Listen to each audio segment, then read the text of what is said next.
Good morning friends. मैं park आ गई हूँ। आज पार्क खुला है, कुछ लोग भी नज़र आ रहे हैं। मुझे देर भी हो गई आने में, तो बस फ्रेंड्स मैं यहाँ राउंड लगा के फिर निकलूँगी यहाँ से। और आज उठने में विशु का बिल्कुल मन नहीं हो रहा था, तो बहुत कर कर गा के किसी तरह उठाया है। पानी का डर देखिए, तो देखिए बिल्कुल लग रहा है रात हो रही है।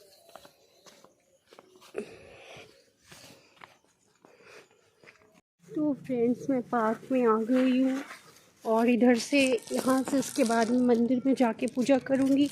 शायद आज ज्योति जो है काम करने आए, तो फिर इनके फ्रेंड्स मिले थे, तो वो कह रहे थे यतेंद्र को लाया करिए, तो मैंने बताया वो सोते रहते हैं।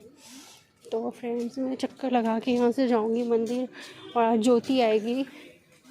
पहले काम कर चुकी है, तो लक्ष्मी ने उसको भेजा है। मैंने लक्ष्मी से कहा था कि थोड़े दिन मेरे काम करा दो, तुम मेरी मदद करा दो। तो फिर मेरे घर में थोड़ा टाइम से ही मैं काम करती हूँ, तो वो इतना नहीं टाइम की पंचुअल नहीं है, और थोड़ा उसको काम की ज़रूरत भी नहीं है। उसका बेटा भी बड़ा हो गया है और भाई भी है, दोनों जने काम करते हैं तो पैसा आ ही जाता है।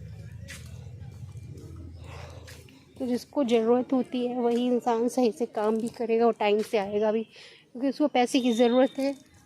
तो मेरे हिसाब से ज़रूरत के होने पे ही इंसान जो है सही से रहता है। तो नीड बहुत ज़रूरी है लाइफ के लिए। तो इसीलिए भगवान ने कहीं ना कहीं कमी छोड़ी हुई है किसी न किसी चीज़ की, जिससे कि सारी व्यवस्था कायदे से चलती रहे। एक इंसान के पास कमी है, दूसरे के पास है, वो उसका काम कर रहा है, और जिसके पास कमी है उसका भी काम चला जा रहा है।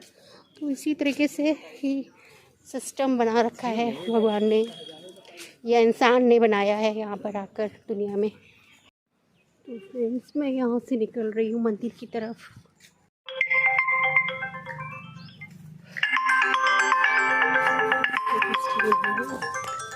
ये आती है यहाँ पर एक्सरसाइज करने, उनकी प्रॉब्लम है, इनकी तरफ से नहीं आती।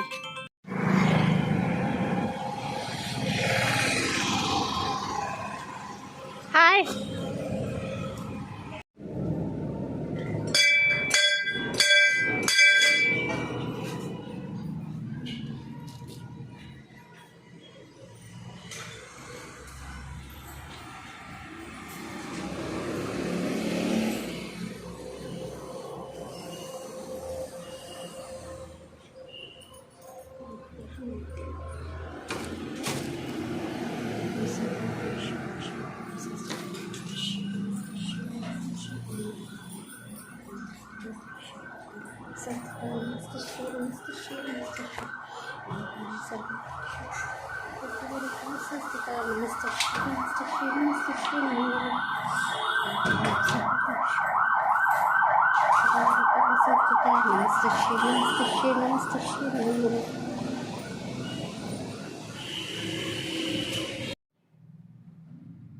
सर्वमंगल मांगल्ये शिवे सर्वसाधिके शरण्ये त्र्यंबके गौरी नारायणी नमोस्तुते।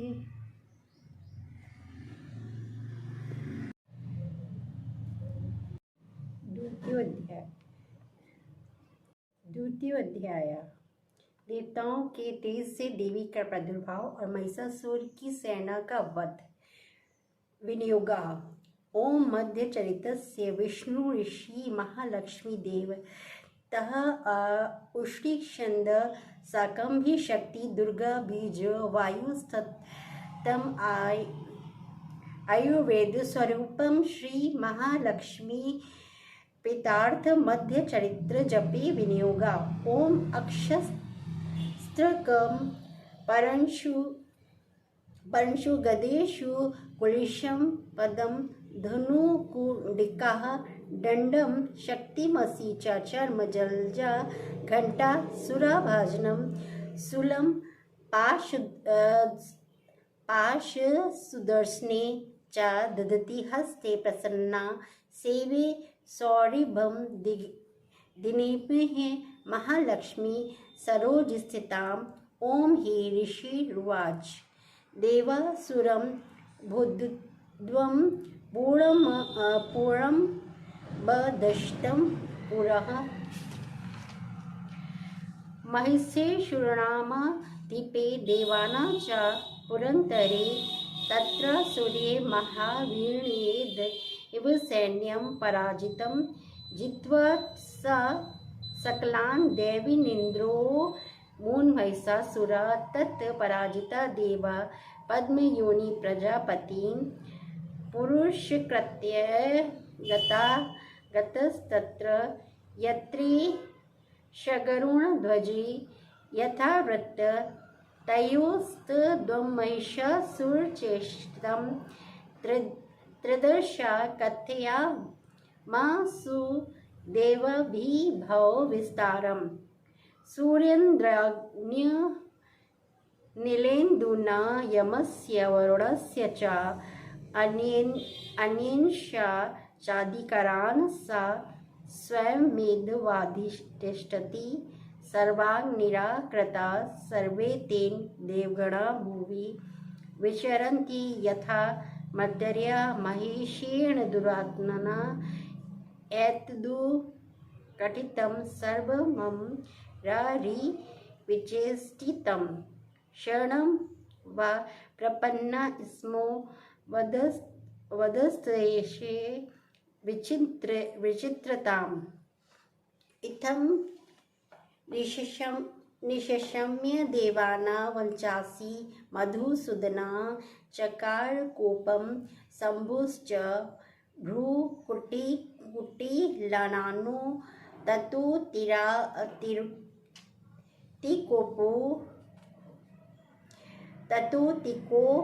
कोपपूर्णस्य चक्रिणो वदना ततः निश्चक्राम महतेजो ब्रह्मांड शंकरस्य च अन्येषा चैव दवाना शक्रदीना शरीरता निर्गमत सुमुते जरस्तचेत्यं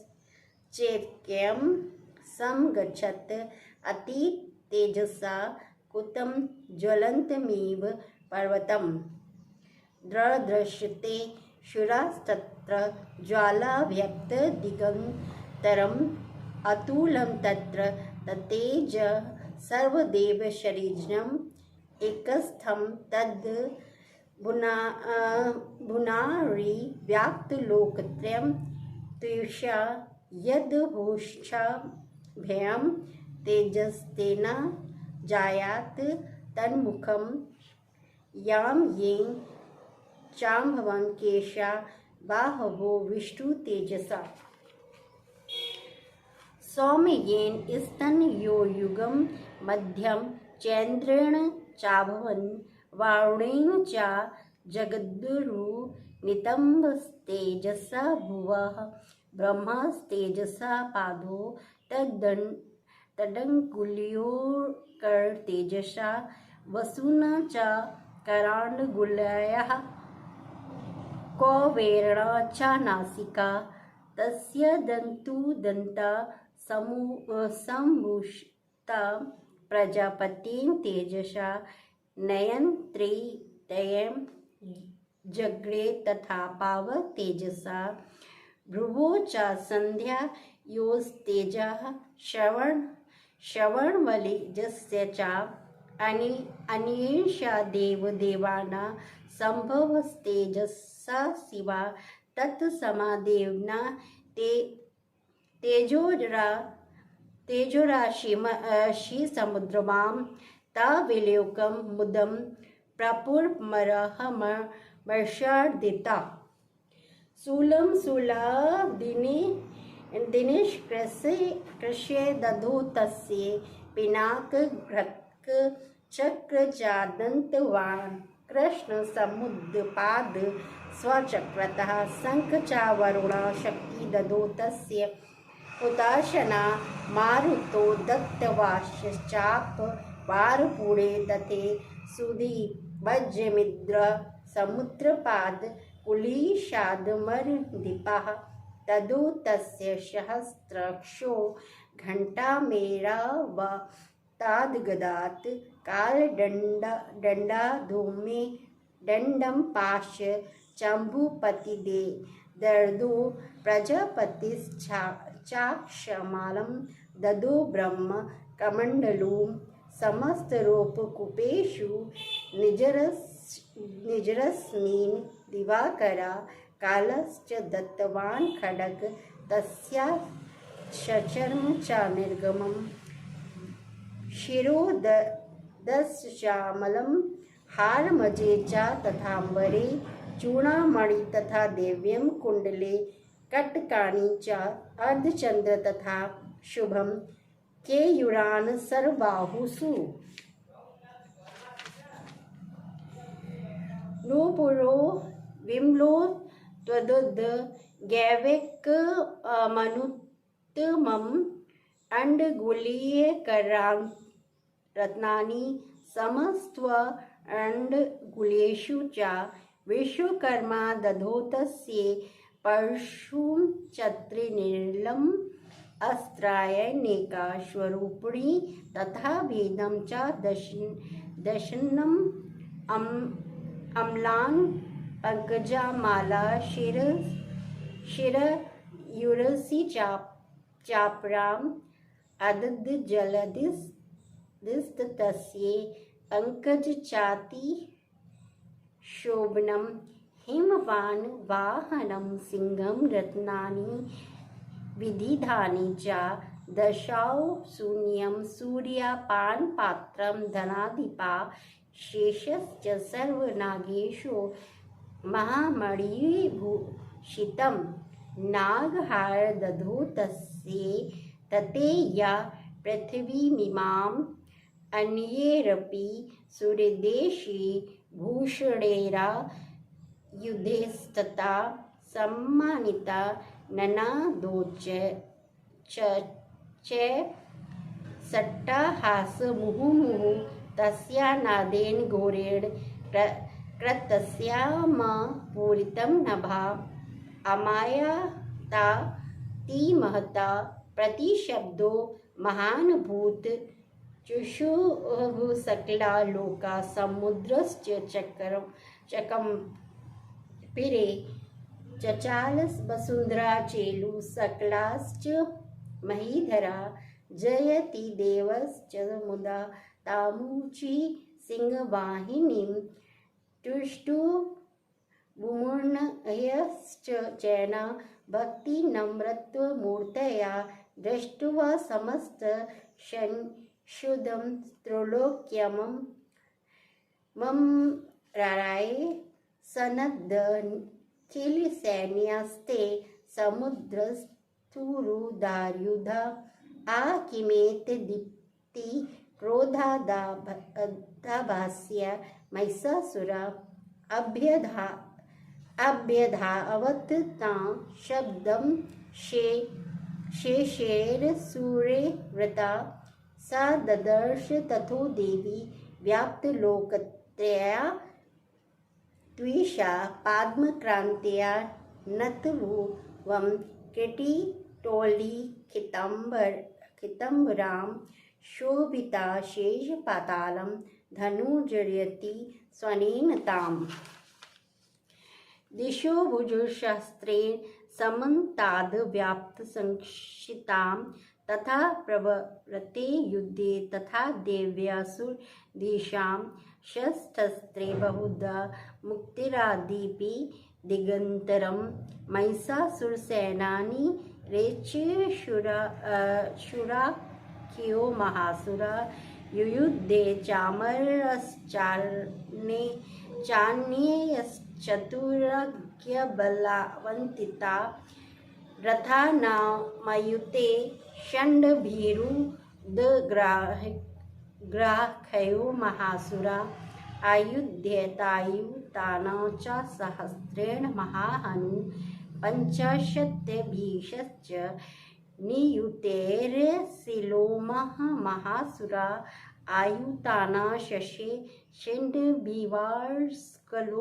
ययुधे रणे गजबाजी सहस्रोगेरनेके परिवन्तिताः व्रतो रत्नात् कोट्याचा युध्य स्मिन्युध्यात् विण्डलाख्यो युताना च पञ्चशद्यथिर्थायुते युधे सुयुगे तत्र रथानां परिवारिता अन्ये च तत्र युद्धशो रत्नाग्रहयेवृता युयुध्या संयुगे देव्या स तत्र महासुरा कोटिकोटिसहस्रेषु रथानां तथा हयाना च व्रतो युद्धे तत्र भन्महिषासुरा तोमरीभिर्दीपालेश्च शक्तिभिः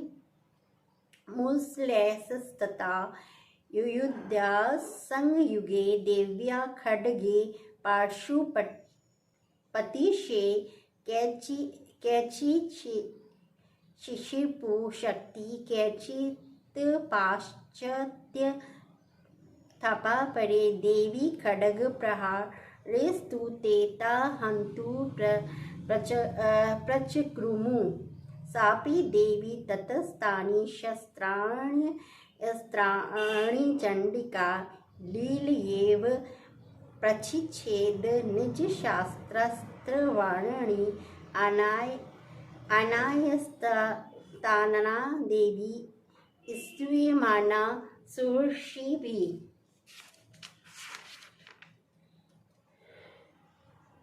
मुमोच देहेषु शरणास्त्राणि च शरीषोऽपि क्रुद्ध दुत्सटो देव्या वाहन केसरी चचारा सुरसैन्येषु वनेष्विव हुताशना निश्वासन मुमूर्छे याशश्च युद्धमाना व्रणेम्बिका ता एव सद्य सम्पूर्णा गणा शतसहस्रशा युयुधस्ते परशुभिर्बिन्दिमालसिपाटिशे नाश्यन्तोऽसुरगणान् देवी शाक्ययूपवृद्धिता आवाद्यन्त पटहान् गणा शङ्खस्थ्यपरे मृदाङ्गश्च तथैवान्ये तस्मिन् युद्धमहोत्सवे ततो देवी त्रिशूले गदा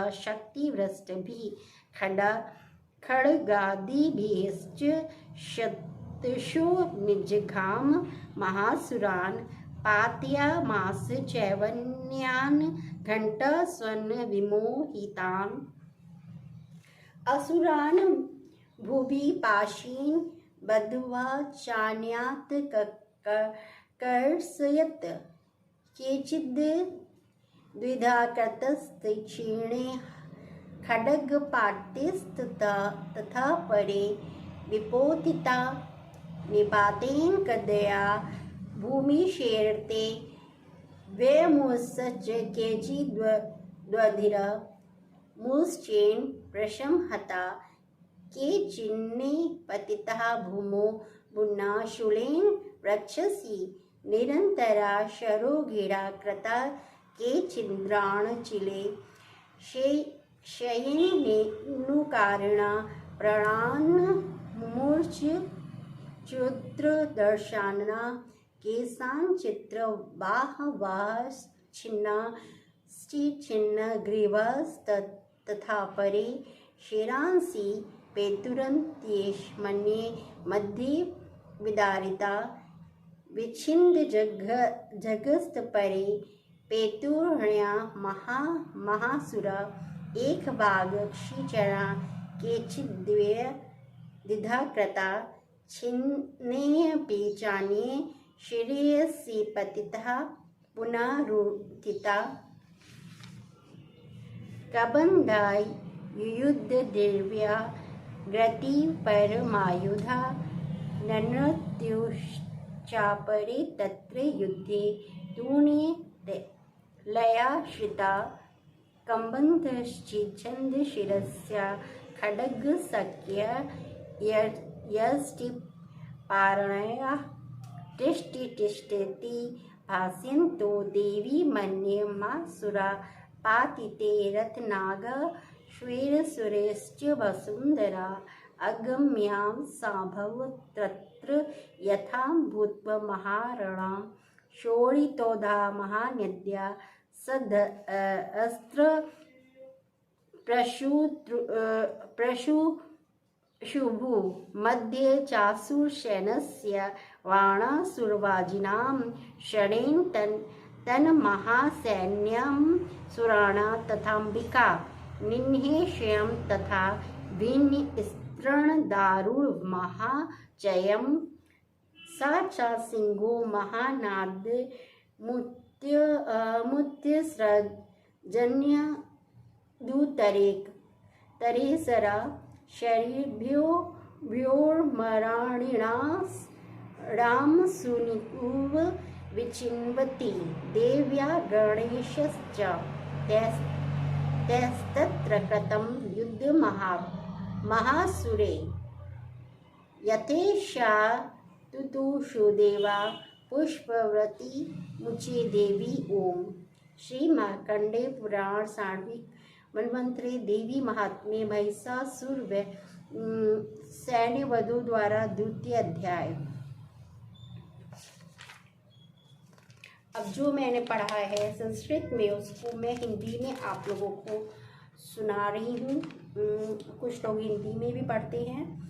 तो द्वितीय अध्याय जो है, ओम मध्यरात्रि के विष्णु ऋषि महालक्ष्मी देवता उषी छंद शाकंभी शक्ति दुर्गा बीज वायु तत्व और आयुर्वेद स्वरूप श्री महालक्ष्मी प्रसन्नता के लिए मध्यम चरित्र के पाठ में इसका विनियोग है। मैं कमल के आसन पर बैठी हुई प्रसन्न मुख वाली महिषासुरमर्दिनी भगवती महालक्ष्मी का भजन करता हूँ, जो अपने हाथों में अक्षमाला फरसा गदा वाण वज्र पद धनुष कुंडिका दंड शक्ति खड्ग ढाल शंख घंटा मधुपात्र शूल पात्र और चक्र धारण करती हैं। ऋषि कहते हैं, पूर्व काल में देवताओं और असुरों में पूरे 100 वर्षों तक घोर संग्राम हुआ था। उसमें असुरों का स्वामी महिषासुर था और देवताओं का नायक इंद्र थे। उस युद्ध में देवताओं की सेना महाबली असुरों से परास्त हो गई। संपूर्ण देवताओं को जीतकर महिषासुर इंद्र बन बैठा। तब पराजित देवता प्रजापति ब्रह्मा जी को आगे करके उस स्थान पर गए जहां भगवान शंकर और विष्णु विराजमान थे। देवताओं ने महिषासुर के पराक्रम तथा अपने पराजय का यथावत वृत्तांत उन दोनों देवेश्वरों से विस्तार पूर्वक क्या सुनाया। वे बोले, भगवान महिषासुर सूर्य इंद्र अग्नि वायु चंद्रमा यम वरुण अन्य देवताओं से भी अधिकार छीनकर स्वयं ही सबका अधिष्ठाता बन बैठा है। उस दुरात्मा महिष ने समस्त देवताओं को स्वर्ग से निकाल दिया है। अब वे मनुष्यों की भांति पृथ्वी पर विचरते हैं। दैत्यों की ये सारी करतूत हमने आप लोगों से कह सुनाई है। अब हम आपकी ही शरण में आए हैं, उसके वध का कोई उपाय सोचिए। इस प्रकार देवताओं की वचन सुनकर भगवान विष्णु और शिव ने दैत्यों पर बड़ा क्रोध किया। उनकी भुवें तन गई, मुंह टेढ़ा हो गया। तब अत्यंत क्रोध से भरी हुई चक्रपाणी श्री विष्णु के मुख से एक महान तेज प्रकट हुआ। इसी प्रकार ब्रह्मा शंकर और इंद्र आदि अनादि देवताओं के शरीर से एक बड़ा भारी तेज निकला। वह सब मिलकर एक हो गया। महान तेज का वह पुंज जज्वल्यमान पर्वत सा जान पड़ा। देवताओं ने देखा, वहां उनकी ज्वालाएं संपूर्ण दिशाओं में व्याप्त हो रही थी। संपूर्ण देवताओं के शरीर से प्रकट हुए उस तेज की कहीं तुलना नहीं थी। एकत्रित होने पर वह एक नारी के रूप में परिणत हो गया और अपने प्रकाश से तीनों लोगों को व्याप्त जान पड़ा। भगवान शंकर का जो तेज था उसमें उसी देवी का मुख प्रकट हुआ। यमराज के तेज से उसके सिर में बाल निकल आए और श्री विष्णु भगवान के तेज से उसकी भुजाएं उत्पन्न हुई। सौम्येन, संस्कृत में नहीं हिंदी में बोलना मुझे। चंद्रमा के तेज से दोनों स्तनों का और इंद्र के तेज से मध्य भाग का प्रादुर्भाव हुआ। वरुण के तेज से जंगा और पिंडली तथा पृथ्वी के तेज से नितंब भाग प्रकट हुआ। ब्रह्मा के तेज से दोनों चरण और सूर्य के तेज से उसकी उंगलियां हुई। वसुओं के तेज से हाथों की उंगलियां और कुंभलों के तेज से नासिका प्रकट हुए। उस देवी के दांत प्रजापति के तेज से और तीनों नेत्र अग्नि के तेज से प्रकट हुए। उसकी भौहें संध्या के और कान वायु के तेज से उत्पन्न हुए। इसी प्रकार अनन्य देवताओं के तेज से भी उसका कल्याणमयी देवी का आदिवर्ण हुआ, आविर्भाव हुआ। तदंतर समस्त देवताओं के तेज पुंज से प्रकट हुए देवी को देखकर महिषासुर ने सताए हुए देवता बहुत प्रसन्न हुए। महिषासुर से सताए देवता पिनाकधारी भगवान शंकर ने अपने शूल से एक शूल निकालकर उन्हें दिया। फिर भगवान विष्णु ने चक्र से चक्र उत्पन्न करके भगवती को अर्पण किया। वरुण ने शंख भेंट किया और अग्नि ने उन्हें शक्ति दी और वायु ने धनुष बाण से भरे हुए 2 तरकस प्रदान किए और सहस्त्र नेत्रों वाले देवराज इंद्र ने अपने वज्र से वज्र उत्पन्न कर दिया। ऐरावत हाथी ने उतार कर 1 घंटा भी प्रदान किया और ऐरावत हाथी से उतार कर 1 घंटा भी प्रदान किया। यमराज ने काल दंड से दंड और वरुण ने पाश और प्रजापति ने स्फटिकाक्ष की माला और ब्रह्मा जी ने कमंडल भेंट किया। सूर्य ने देवी के समस्त रोम को कूपों में अपने किरणों का तेज प्रदान किया। काल ने उन्हें चमकती हुई ढाल तलवार दी और क्षीर समुद्र ने उज्ज्वल हार और कभी जीर्ण न होने वाले 2 दिव्य वस्त्र भेंट किए। साथ ही उन्होंने दिव्य चूड़ामणि, 2 कुंडल, कड़े, उज्ज्वल अर्धचंद्र, सब बाहुओं के लिए कैमयूर, दोनों चरणों के लिए निर्मल नुपुर और गले की सुंदर हंसली और सब उंगलियों में पहनने वाले रत्नों वाली अंगूठियां भी दी। विश्वकर्मा ने अत्यंत निर्मल फरसा भेंट किया। साथ ही उन्हें सब प्रकार के शस्त्र और अभेद कवच दिए। इसके सिवा मस्तक और वृक्ष स्थल पर धारण करने के लिए कभी न लाने वाले कमलों की मालाएं दी और जलधि ने उन्हें सुंदर कमल का फूल भेंट किया। और हिमालय ने सवारी के लिए सिंह और भांति भांति के रत्न समर्पित किए। धनाध्यक्ष कुबेर ने मधु से भरा पान पात्र दिया और संपूर्ण नागों ने राजा शेष ने जो इस प्रकार पृथ्वी को धारण करते हैं उन्हें बहुमूल्य माड़ियों से विभूषित नागाहार भेंट किया। इसी प्रकार अन्य देवता भी आभूषण और अस्त्र देकर देवी का सम्मान किया। तत्पश्चात उन्होंने बारंबार अट्टहास पूर्वक उच्च स्वर में गर्जना की। उनके भयंकर नाद से संपूर्ण आकाश गूंज उठा। देवी का यह अत्यंत उच्च स्वर में किया हुआ सिंहनाद कहीं समा न सका। आकाश उसके सामने लघु प्रतीत होने लगा। इससे बड़े जोर से प्रतिध्वनि हुई जिससे संपूर्ण विश्व में हलचल मच गई और समुद्र कांप उठे।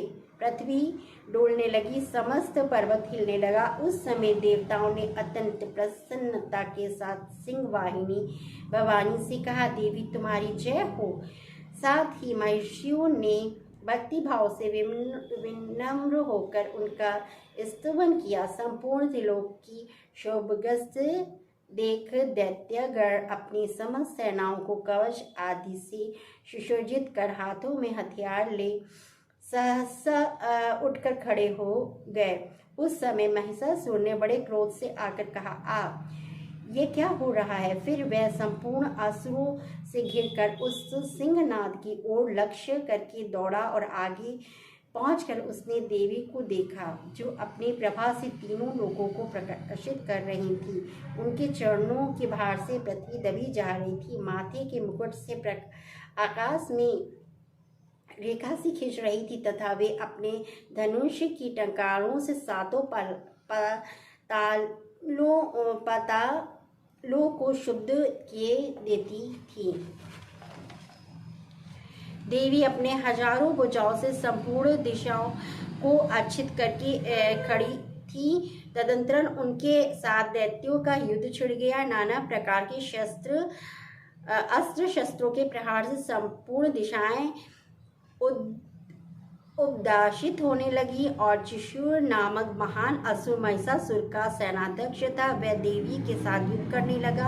अन्य देवताओं की चतुरंगी सेना साथ लेकर चामर भी लड़ने लगा। 60,000 रथियों के साथ उदग्र नामक महादैत्य ने लोहा लिया। 1 करोड़ रथियों को साथ लेकर महाहनु नामक दैत्य युद्ध करने लगा, जिसके रोए तलवार के समान तीखे थे। वह असीलोमा नामक महादैत्य 5 करोड़ रथी सैनिकों सहित युद्ध में आ डटा। 60 लाख रथियों से घिरा हुआ वास्कल नामक दैत्य भी उस युद्ध भूमि में लड़ने लगा। पारिवारिक नामक राक्षस हाथी सवार और घुड़सवारी के अनेक दलों तथा 1 करोड़ रथियों की सेना लेकर युद्ध करने लगा।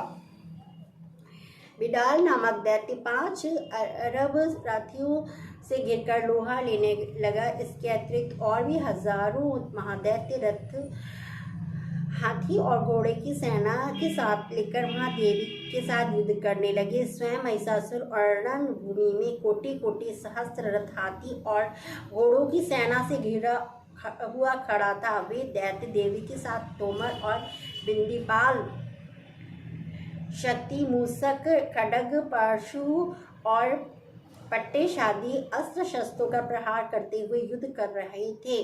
कुछ दैत्यों ने उन पर शक्ति का प्रहार किया, कुछ लोगों ने पाश फेंकी तथा कुछ दूसरे दैत्य ने खड्ग प्रहार उनकी देवी को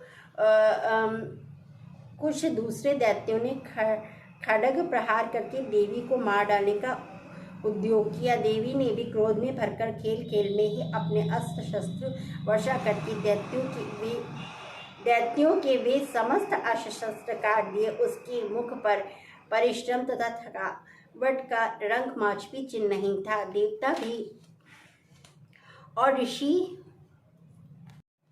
उनकी स्तुति करते थे। वे भगवती परमेश्वरी दैत्यों की शरीरों पर अस्त्र शस्त्र की वर्षा करती रहीं। देवी का वाहन सिंह भी क्रोध में भरकर गर्दन के बालों को हिलाता हुआ असुरों की सेना में इस प्रकार विचरण करने लगा, मानो वनों में दावानल फैल रहा है। रणभूमि में दैत्यों के साथ युद्ध करती हुई अंबिका देवी ने जितने निश्वास खोड़े वे सभी तत्काल सैकड़ों हजारों गणों के रूप में प्रकट हो रहे थे। पार्शु, बिन्नीपाल, खड्ग और पतिश और अस्त्रों द्वारा असुरों का सामना करने लगे। देवी की शक्ति से बड़े हुए वे गण असुरों का नाश करते हुए नगाड़ा और शंख आदि बाजे बजाने लगे। उस समग्र महोत्सव में कितने ही गण मृदंग बजा रहे थे। तदंतरन देवी ने त्रिशूल से, गदा से, शक्ति की वर्षा से, खड्ग आदि से सैकड़ों महादैत्यों का संहार कर डाला। कितनों की घंटा के भयंकर नाद से मूर्छित करके मार गिराया। बहुतेरे दैत्यों को पाश से बांध कर घसीट कर धरती पर घसीटा। कितने ही दैत्य उनकी तीखी तलवार को मार से 2-2 टुकड़े हो गए। कितने ही गदा की चोट से घायल होकर धरती पर सो गए। कितने ही मूसल की मार के अत्यंत आहत होकर रत्न वमन करने लगे। कुछ दैत्य सूल की छाती फट जाने के कारण पृथ्वी पर ढेर हो गए। सूलों से उस रंगागण में वाण समूह की वृष्टि से कितने ही असुरों की कमर टूट गई। बाज की तरह झपटने वाले देवी पिंड दैत्यगण और प्राणों से हाथ धोने लगे। कितने ही बाहीं देवी पीड़क बाज की तरह छटपटाने वाले देवी पीड़क दैत्यगण अपने प्राणों से हाथ धोने लगे। किन्हीं की बाहें छिन्न भिन्न हो गई, कितनों की गर्दनें कट गई, कितने ही दैत्यों की मस्तक कट कर गिरने लगे। कुछ लोगों के शरीर मध्य भाग में विदीर्ण हो गए। कितने ही महादैत्य जांघें कट जाने से पृथ्वी पर गिर गए। कितनों को ही देवी ने एक बाह, एक पैर और एक नेत्र वाले करके 2 टुकड़ों में चीर दिया। कितने ही दैत्य मस्तक कट जाने पर भी गिरकर फिर उठ जाते और केवल